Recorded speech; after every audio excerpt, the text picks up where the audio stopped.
बिस्मिल्लाहिर्रहमानिर्रहीम। अब ये आपकी एक्सरसाइज का क्वेश्चन नंबर है 7 का बी पार्ट। इसमें कहा गया है calculate the coefficient of association between the intelligence of fathers and sons in the following data. और डाटा हमें given intelligent fathers with intelligent sons, intelligent fathers with dull sons, dull fathers with intelligent sons and dull fathers with dull sons.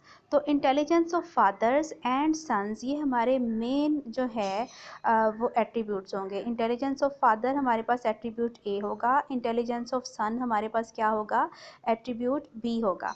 तो father की intelligence अगर attribute ए है तो ए not a यानी alpha हमारे पास क्या होगा, डल फादर। ठीक है, ये यहाँ पे देखें किया है।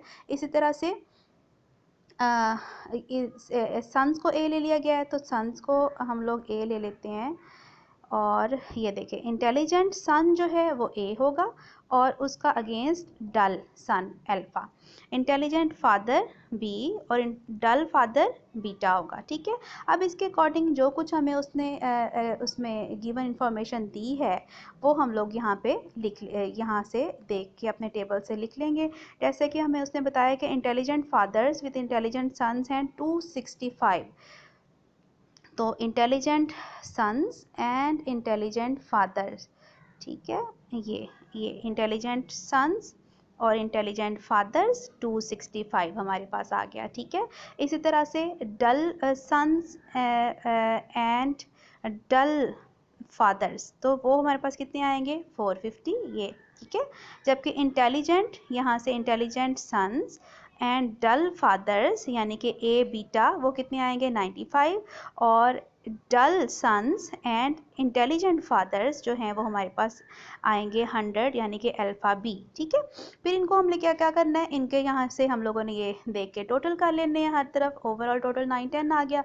उसके बाद क्यू में हम लोगों ने क्या किया है, उसमें कोफिशिएंट ऑफ एसोसिएशन के फार्मूला लिखा है और फार्मूला लिखने के बाद हमने ये सारी वैल्यूज़ पुट कर दी हैं। पुट करने के बाद क्यू की वैल्यू 0.85 आई है जो कि हाईली पॉजिटिव कोरिलेशन को शो कर रही है, यानी कि अगर फादर्स जो हैं वो इंटेलिजेंट होंगे तो सन्स भी इंटेलिजेंट होंगे। फिर बिल्कुल इसी तरह से आपके पास आपका जो है वो क्वेश्चन 7 का सी पार्ट है। आप इसको भी आपने बिल्कुल इसी तरह से करना है। Find if there is an association between the tempers of brothers and sisters from the following data, good natured brothers and good natured sisters. इस तरह से good natured brothers and sullen sisters, sullen brothers and good natured sisters, sullen brothers and sullen sisters। अब यानी कि tempers of brothers and sisters में आप लोगों ने आपके पास एक ए जो है एट्रीब्यूट वो गुड टेम्पर्ड ब्रदर बनेगा और अल्फ़ा सलन ब्रदर। बी जो है वो गुड टेम्पर्ड सिस्टर और बीटा सलन सिस्टर। और बिल्कुल बी पार्ट की तरह बाकी ये सब कुछ गिवन है, उसको आपने उस तरह से टेबल में फिल करना है तो आपका ये क्वेश्चन उसके बाद क्यों फाइंड आउट करें सॉल्व हो जाएगा। बिल्कुल इस तरह से 8 का ए है, बी है और मैं इस वक्त आपको सिर्फ डिस्कस करूँगी 8 का सी पार्ट। ठीक है, क्योंकि उसकी स्टेटमेंट थोड़ी सी देखने वाली है। उसमें क्या है, can vaccination be regarded as preventive measure for smallpox from the following data of 1482 persons, यानी ओवरऑल टोटल जो हमारे पास पर्सन्स हैं एन जो है वो 1482 है। In a locality exposed to smallpox 368 in all were attacked। ठीक है, सारों में से टोटल में से अटैक्ट कितने हुए हैं, एक एट्रीब्यूट हमारे पास अटैक्ट आ जाएगा। अटैक्ट कितने हुए हैं 368 और फिर क्या बताया गया और 1482 persons 343 persons had been vaccinated. दूसरा एट्रीब्यूट हमारे पास क्या है, वैक्सीनेटेड आएगा और उसका नॉट जो है वो नॉट वैक्सीनेटेड आएगा। ठीक है, तो हम और उसके बाद हम लोगों ने क्या करना है, क्यू फाइंड आउट कर लेना है।